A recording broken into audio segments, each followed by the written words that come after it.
കൃത്യമായിട്ട് കാത്തു സൂക്ഷിക്കുന്നുണ്ട്. മനോഹരമായിട്ടുള്ള ഒരു ത്രൂ പാസ്, പക്ഷേ കൃത്യമായിട്ടുള്ള ഇടപെടലുമായിട്ട് ഒരു ഭീമാകാരനായിട്ടുള്ള പ്രതിരോധ നിര താരത്തിന്റെ പ്രകടനം അവിടെ ആദർശ് കാഴ്ചവെച്ചു. ആദർശിന്റെ മനോഹരമായിട്ടുള്ള save from the left flank, but that is excellent defending right there from Inter Kerala's Adarsh. Adarsh's defending skill ബോധമില്ലായിരുന്നു എന്നുള്ളത് എടുത്തു പറയേണ്ടതാണ്. വീണ്ടും അജുസലിലേക്ക് എത്തിയ പന്തിനെ തന്റെ കായിക കരുത്തു കൊണ്ട് പിടിച്ചടക്കിയിരിക്കുകയാണ് 55-ാം number Gokulam Kerala FC. Almost ഒരു 33 ഇപ്പോഴും അപകടം മാറുന്നില്ല. തുടരെ ആക്രമണം അഴിച്ചുവിടാനുള്ള ശ്രമത്തിലാണ് ഇന്റർ കേരള FC. നോക്കുക, വീണ്ടും പെനാൾട്ടി ഏരിയയ്ക്കുള്ളിൽ ടാക്ടിക്കലി ആൻഡ് ആദർശിലേക്കാണ് പന്ത് എത്തിച്ചേർന്നത്.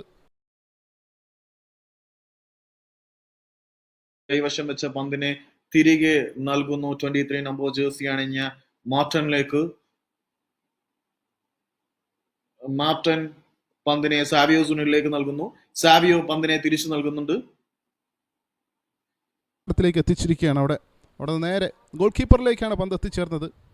മൈനസ് ബോളാണ്. അത് അനായാസം തന്നെ തൻ്റെ സഹതാരത്തിലേക്ക് എത്തിച്ചുകൊണ്ട് പ്രതീഷ് കഴിഞ്ഞ നിമിഷത്തെ ആ ഒരു ചാലഞ്ച് അതാണ്. ആൻഡ് വീണ്ടും അവിടെ കേരള യുണൈറ്റഡ് FC-യുടെ മുന്നിലേക്ക് കടക്കാനുള്ളൊരു ശ്രമം. കഴിഞ്ഞ് പന്ത് വീണ്ടും പുറത്തേക്ക് ഗോൾ വരെ കടന്നു. പറയാം, ഒരാൽമൈനിനെ പോലെ കേരള ബ്ലാസ്റ്റേഴ്സിന്റെ കരുത്തുറ്റ പ്രതിരോധത്തിനെ മുഴുവൻ ലഭ്യരാക്കിക്കൊണ്ട് കയറി വന്ന സൽമാൻ ഫാരിസിന് മുന്നിൽ കായികമായി കരുത്തുള്ള കണ്ടിരുന്നു. ഒരു ക്ലിയറൻസ് മിസ്റ്റേക്ക് ഉണ്ട് കാര്യമായി തന്നെ. പക്ഷെ ഇത്തവണ ഗോൾ കീപ്പർ അത് കാര്യമായ രീതിയിൽ മാർട്ടനിലേക്കാണ്. മാർട്ടൻ സാവിയോയിലേക്ക് പന്തിനെ മറിച്ചു നൽകുന്നു. പക്ഷേ സാവിയോയിൽ നിന്നും പന്ത് ബ്ലാസ്റ്റർ നിലവിലെ സ്കോർ ശൂന്യത ശമിപ്പിക്കുമോ എന്ന് നമുക്ക് നോക്കാം. വളരെ പെനാൽറ്റി ഏരിയയിലേക്ക് ഒന്ന് പെനട്രേറ്റ് ചെയ്ത്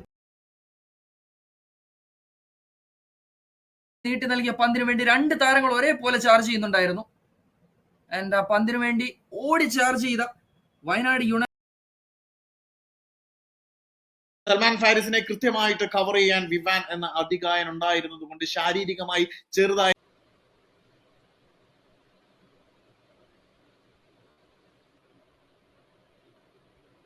Kerala do now? What can they do here? How can they be a little creative?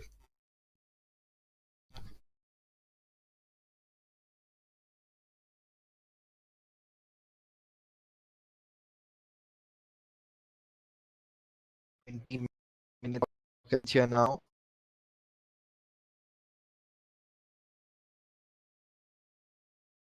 Second half ഒന്നാം പകുതിയിലെ വാശിയേറിയ മത്സരത്തിന് ശേഷം രണ്ടാം പകുതിയിലേക്ക് വരുമ്പോൾ കുറച്ചുകൂടി എനർജറ്റിക് ആയി